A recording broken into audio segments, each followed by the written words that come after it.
किरातार्जुनीयम के प्रथम सर्ग के 24 पद्यों का हम अध्ययन कर चुके हैं। यहाँ तक किरात ने, जो वनेचर है, गुप्तचर ने अपने राजा युधिष्ठिर को दुर्योधन के राज्य की वस्तु स्थिति से अवगत करवा दिया है और अब वो उन्हें ये बता रहा है कि मैंने जो भी उसके बारे में जाना है, दुर्योधन के बारे में, वो सब आपको बता दिया है। इस क्रम में वो इस 25वें पद्य में कहता है कि तदाशु क्रतुम तव्यै जिह्यम उद्यते विधीयताम तत्र विधेयम उत्तरम पर प्रणीतानि वचांसि चिन्वताम प्रवृत्ति साराह खलु मादृशाम गिरह। वो वनेचर अपने स्वामी को कहता है कि तत् इसलिए, यानी उन्होंने जो भी बातें बताई है उसके बाद में कहता है तत् इसलिए तव्यई तुम्हारे बारे में, तुम्हारे विषय में, जिह्यम, जिह्यम माने कुटिल कर्म, कूटनीति जो कुटिल कर्म है वो कर्तुम करने के लिए, उद्यते उद्यत,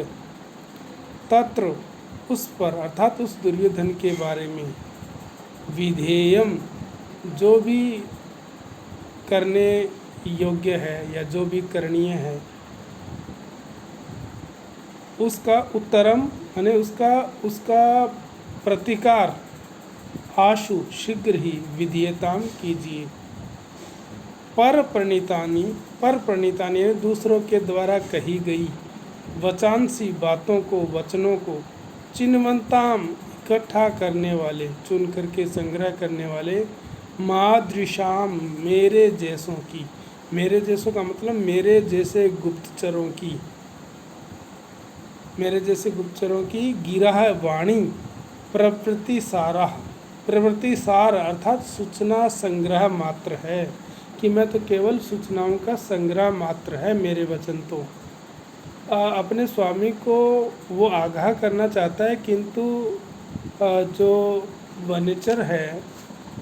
जो गुप्तचर है, उसका ये कर्तव्य है कि वह सूचनाएं एकत्रित करके अपने स्वामी को जो भी वास्तविकता है उससे अवगत करवा दे और उस पर जो भी सूचना देने के बाद क्या करना है, वह जो सुझाव देना है, वो उसकी कर्तव्य सीमा में नहीं है। तो इसी कर्तव्य सीमा को वनेचर अच्छी तरह से भली भांति से अपने दिमाग में रखता हुआ युधिष्ठिर को दुर्योधन के कार्यों, उसकी राजनीतिक प्रयासों, उसकी रणनीति और उसकी मन स्थिति और वर्तमान स्थिति का जो यथार्थ है, वो यथार्थ वर्णन करके, वास्तविक वर्णन करके, प्रतीकात्मक कार्रवाई करने के लिए, उसका प्रतिरोध करने के लिए युधिष्ठिर से कहता है। तो यहाँ पर वनेचर की कार्यकुशलता, निपुणता, विनम्रता और उसकी कर्तव्यपरायणता ये यहाँ पर प्रतीत होती है। तो एक वनेचर का ये धर्म है कि वो अपने स्वामी को वास्तविकता से अवगत कराए। ये कार्य किरात ने यहाँ पर किया। अब किरात के कहने के बाद वनेचर ने अपनी बातें करने के बाद वो कहते हैं, वनेचर जो है वो चला जाता है वहाँ से। वो इसी पद्य में है कि इति इरित्वा गीरम आत् सत्क्रिये गते अथ पत्यौ वन सन्निवासिनां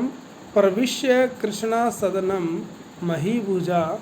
तद आचक्षे अनुज सन्निधौ वचः। कहता अथ अर्थात इसके बाद, किसके बाद, यानी कि उसके वनेचर के द्वारा युधिष्ठिर को सारी बातें बताने के बाद, इति इस प्रकार, गीरम, गीरम यानी अपनी वाणी को, गीरम वाणी को, इरित्वा मतलब कह करके, अपनी बात को कह करके, अपने वचनों को इरित्वा कह करके, वन सन्निवासी नाम पत्यऊ, वन सन्निवासी नाम वन में निवास करने वाले अर्थात वनेचरों के, पत्यऊ माने पति, स्वामी, वनेचरों के स्वामी के अर्थात युधिष्ठिर के द्वारा आत सत्क्रिय यानी आदर सत्कार करके पुरस्कार प्राप्त करके गते चले जाने पर, यानी कि उस वनेचरों के स्वामी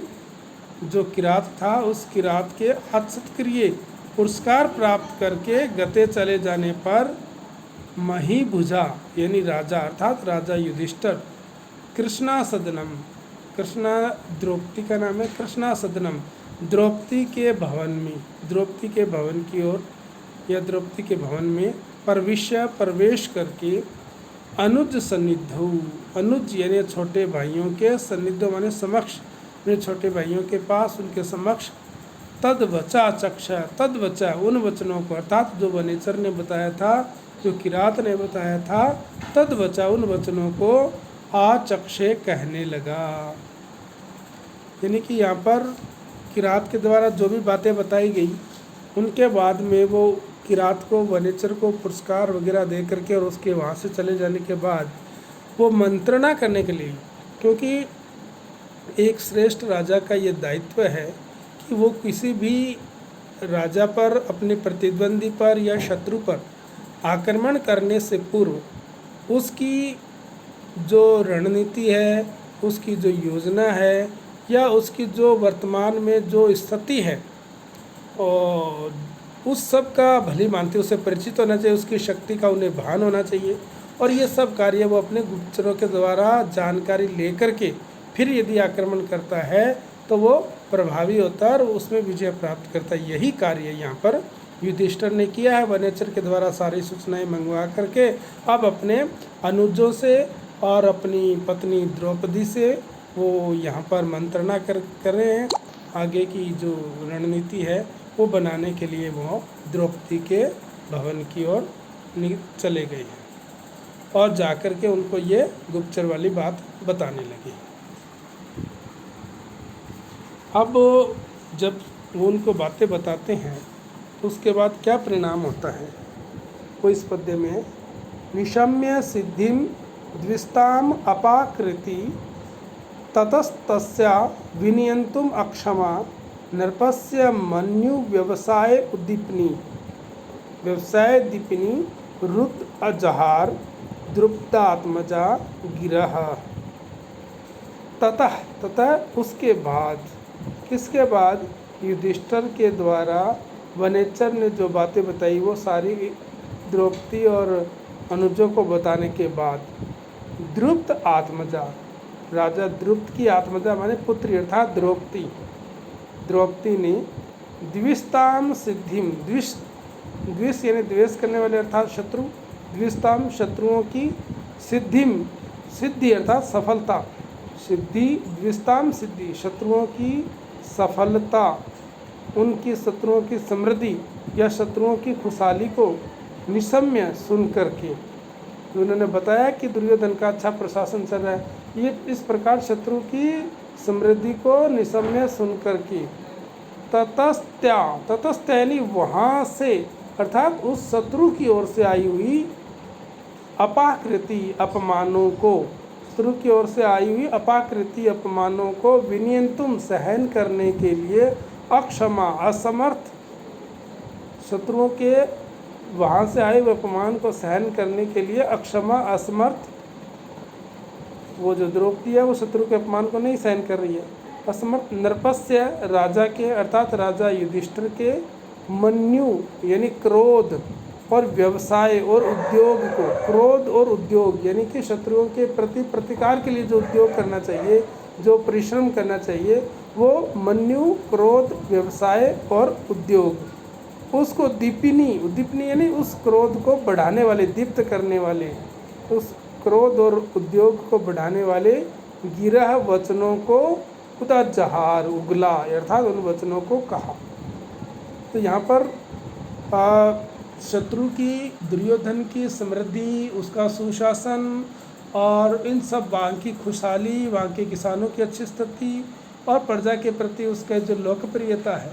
उसको सुन करके द्रौपदी को बड़ा क्रोध आता है, क्योंकि भरी सभा में द्रौपदी ने का जो अपमान किया था उसका बदला अभी भी उसके उबल रहा है और उसका बदला लेने के लिए उसके अंदर जो क्रोध है वो उस शत्रु की समृद्धि को और संपन्नता को उनके और ज़्यादा